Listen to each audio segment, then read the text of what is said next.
Encore une mauvaise nouvelle pour Manchester City, un triste match nul face à Brighton qui va permettre à Arsenal de prendre le large si et seulement si les Gunners arrivent à faire un résultat face à Liverpool, ce qui n'est pas gagné d'avance, mais en tout cas du côté de Manchester City, Pep Guardiola se plaint des blessés trop nombreux à son goût et il faut avouer qu'en ce moment ça a l'air plutôt compliqué pour les Citizens. Ça a donc donné 1-1, voici les compos qui étaient alignés, en même temps comment se plaindre, tu n'alignes pas Cherki, tu mérites pas de gagner. Je vanne mais le français a fait une entrée exceptionnelle.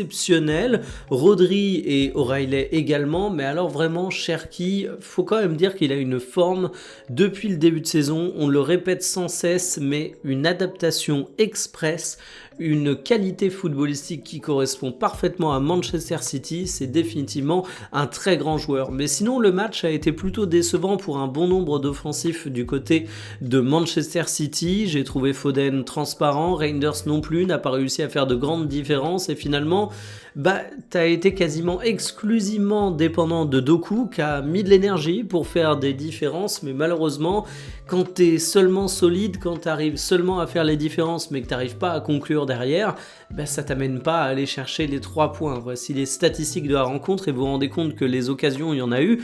2,35 buts attendus pour Manchester City, 22 tirs mais qu'une seule réalisation.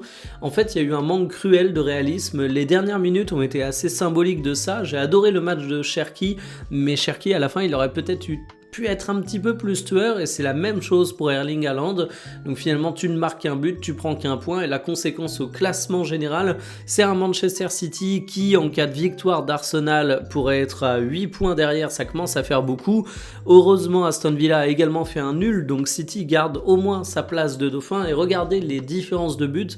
Là-dessus, à point égal, on peut dire que Manchester City a une grosse avance sur Aston Villa parce que franchement, Arsenal et City, sur ce critère, sont carrément sur une autre planète.